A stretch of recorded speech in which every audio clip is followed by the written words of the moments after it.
This will burn you if you stick your hand in it. Powder burns on the skin.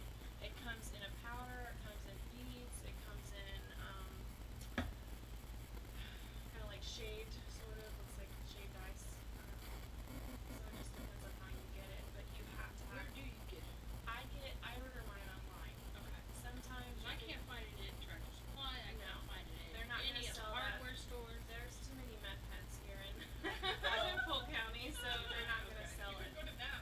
Yeah. I don't know any. I don't want to know any.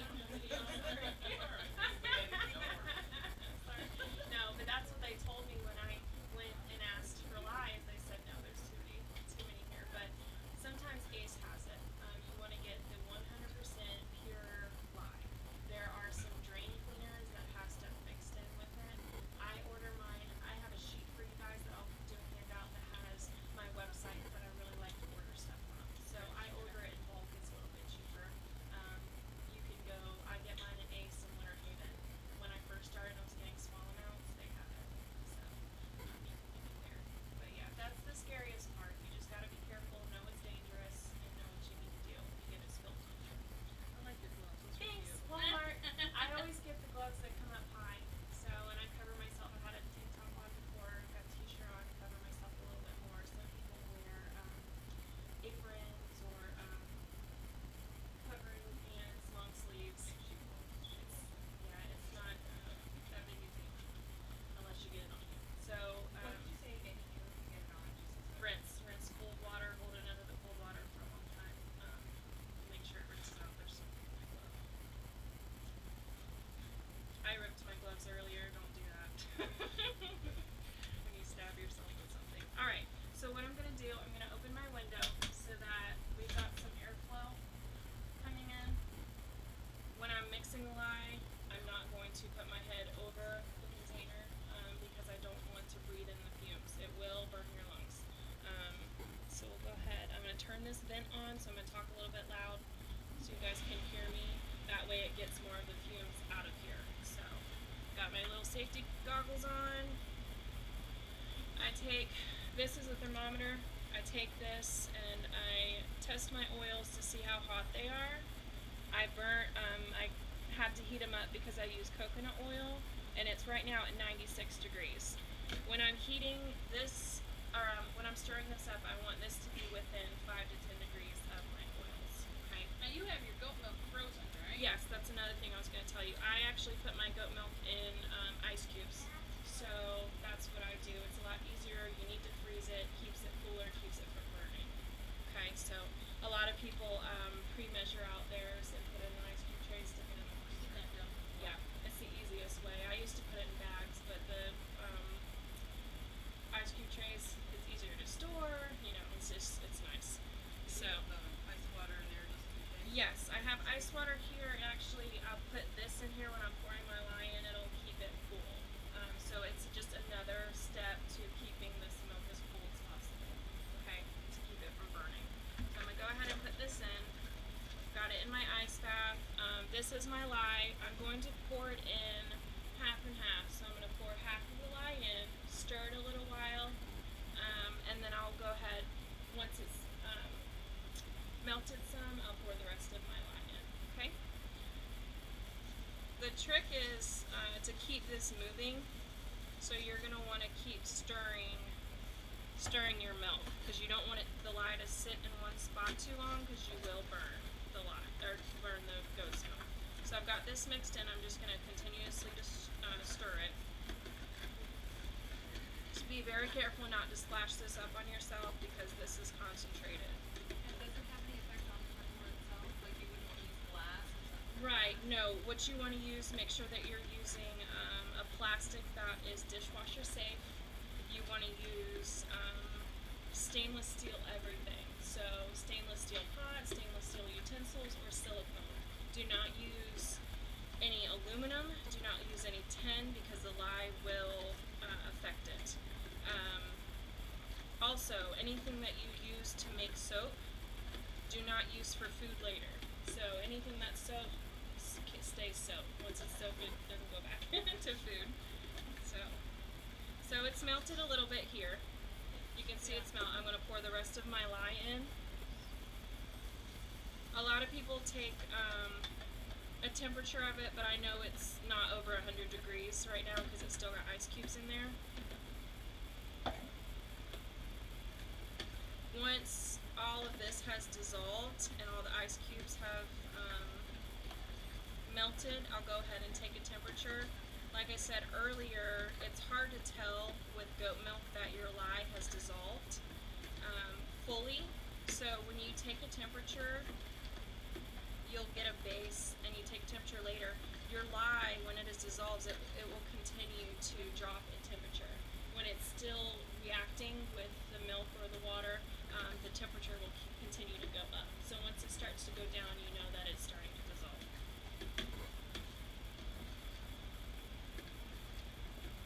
This is probably the longest part, but you just want to continuously stir it.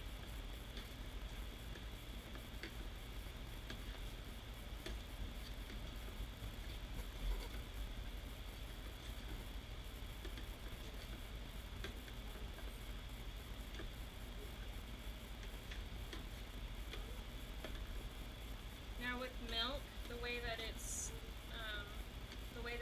is, you'll get some chunks in it. Basically, that's the way that the sugars are bonding with the lye. So that's another thing that'll throw you off, thinking that the lye is not dissolved yet. So it's just the properties of goat milk and how it reacts to this. I'm just trying to get all the lye off the sides and make sure I got it all in here.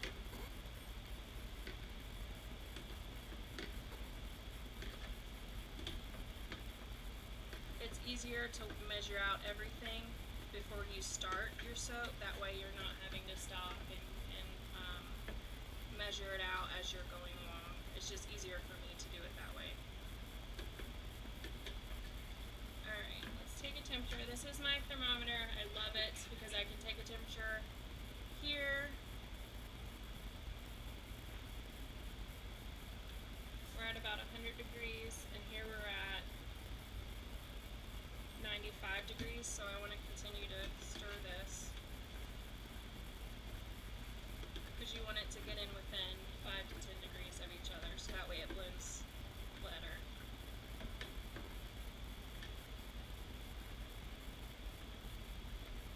Yeah, do you already have like your scents and things like that in your oil?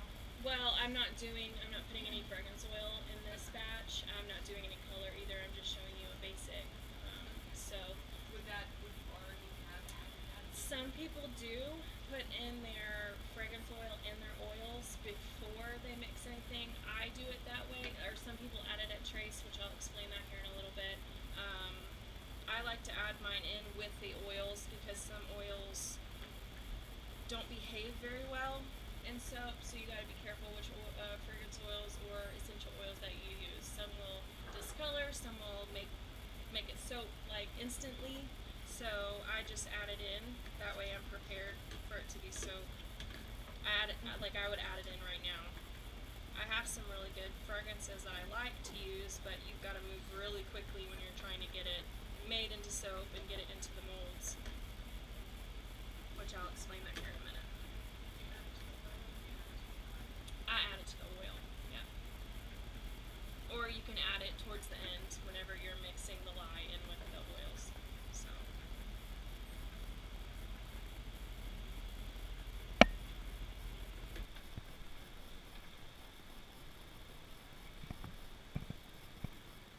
Alright.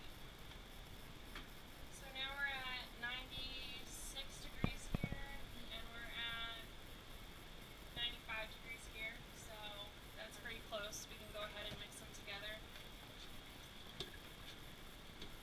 Alright, I'm going to mix this in, and then I want you guys to look at it so you can see what it looks like before I start blending it. You always want to pour your lye mixture into oils. Do not pour any oils or anything like that into your lye mixture. You don't want it to splash up. This way it's safer.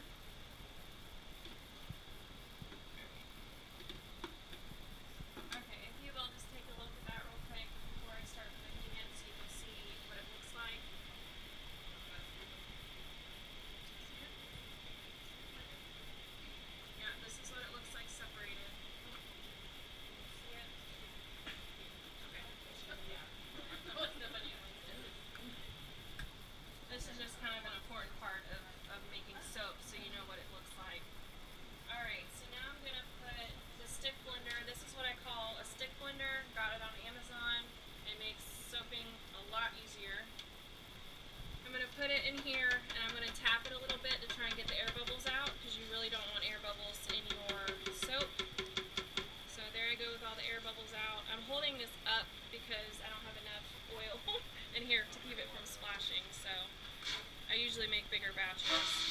So here I go mixing it. And as you can see, it starts to change color. See? Wow. So it starts to look milky.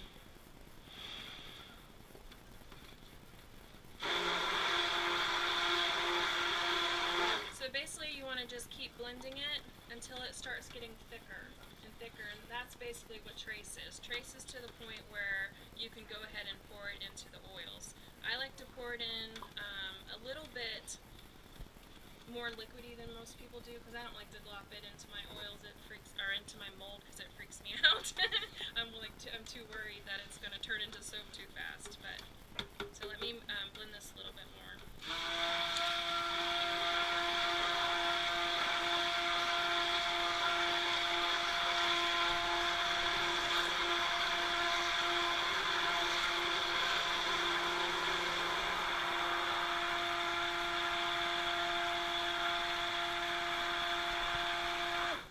This would be the time where most people add, see how it's getting thicker? Most people add their color and their fragrance oil or essential oil in at this point. So then you can mix it in a little bit and you still have some time before you need to pour it into the mold.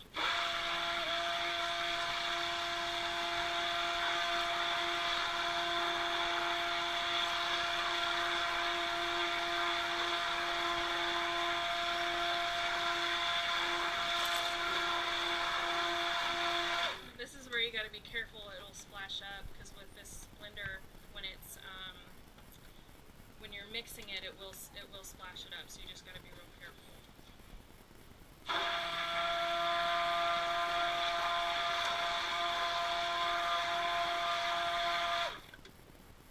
All right, so this is kind of the trace that I like, where you can hold this up and you can see the indentions that the drops make. That's what I like. Can you see it? Here, I'll turn it this way. It's okay.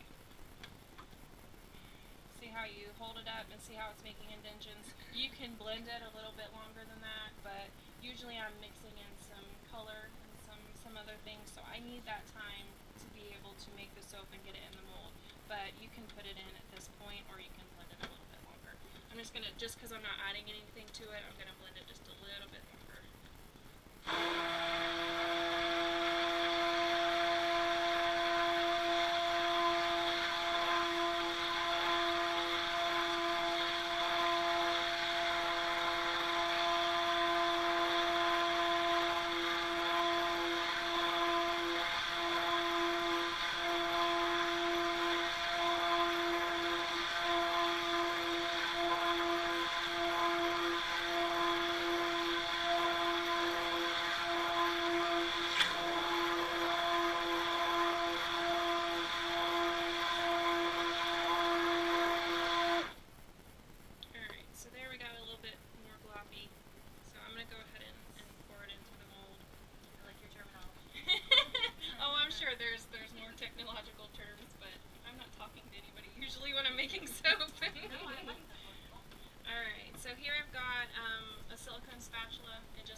it doesn't matter if